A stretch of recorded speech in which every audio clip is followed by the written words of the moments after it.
Bismillahirrahmanirrahim. Assalamualaikum warahmatullahi wabarakatuh. Bertemu lagi dengan saya Betriana Pitaloka dengan NPM 102.190.78.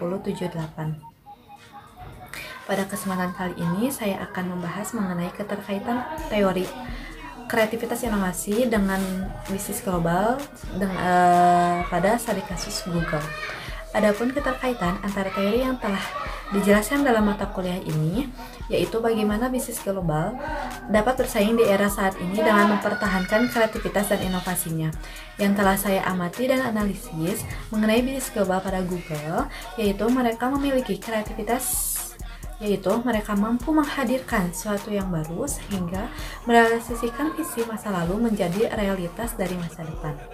Dan untuk inovasinya, Google mendefinisikan sebagai proses mengambil ide baru, membangun dan mengetesnya, lalu kemudian mereka mengimplementasikannya. Dan untuk mengelola kreativitas dan inovasi, Google memiliki cara tersendiri untuk dapat terus berkembang di persaingan dunia bisnis, yaitu dengan mengecek kondisi kesehatan pada karyawan, apakah psikologis mereka bagus atau tidak. Jika karyawannya tidak baik-baik saja, maka mereka tidak akan bisa bekerja sebagaimana mestinya, dan itulah salah satu bagaimana Google dapat terus berkembang sampai saat ini menjadi teknologi informasi nomor 1 di dunia.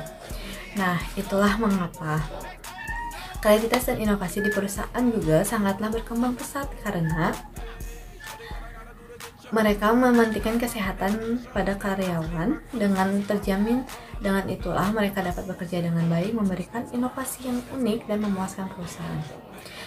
Dan di dalam perusahaan juga mereka tidak menanamkan istilah kompetitor, tapi mereka menggunakan istilah kolaborasi. Jadi di antara karyawan ataupun para pemimpin, mereka tidak boleh saling egois ataupun saling merasa paling memiliki ilmu yang sangat banyak atau pengalaman yang lebih jauh, tapi mereka harus dapat berkomunikasi, mengumpulkan ide-ide mereka, bertukar pikiran atas ide-ide mereka agar mereka dapat merealisasikan ide-ide mereka dan dapat memajukan perusahaan juga. Selanjutnya saya akan membahas mengenai proses komersialisasi. Apa sih proses komersialisasi itu? Proses komersialisasi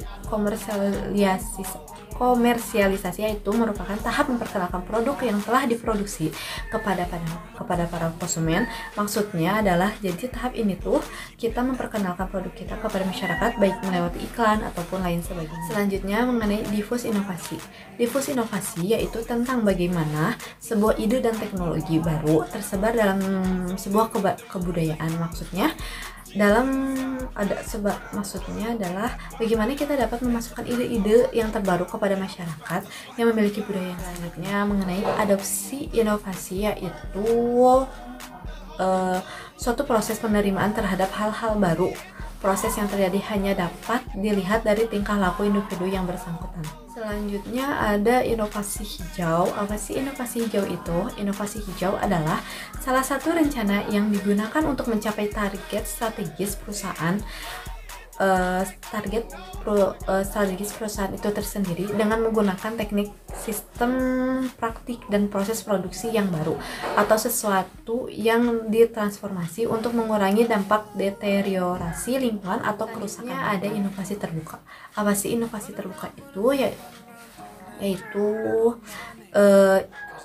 inovasi yang digunakan untuk mempromosikan pada pola pikir di era informasi yang maju saat ini menuju inovasi yang bertentangan dengan kerahasiaan dan melintas silo dari laboratorium penelitian kerusakan yang masih tradisional. Selanjutnya, berikut ada contoh-contoh UMKM yang berhasil menciptakan inovasi pada era saat ini dengan begitu banyak tantangan yang mereka lalui sampai mereka dapat go internasional, memiliki omset yang sangat besar, dan banyak sekali kerajinan atau inovasi yang mereka buat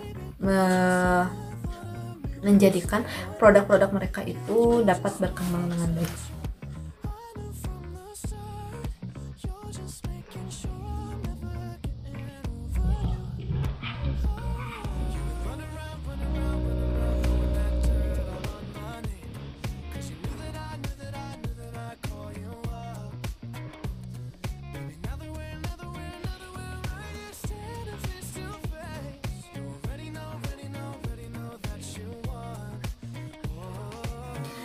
Nah, teman-teman, mungkin cukup sekian yang dapat saya sampaikan mengenai keterkaitan teori antara kreativitas inovasi dengan bisnis global, terus proses komersialisasi, difusi inovasi, ada inovasi terbuka, ada inovasi hijau juga.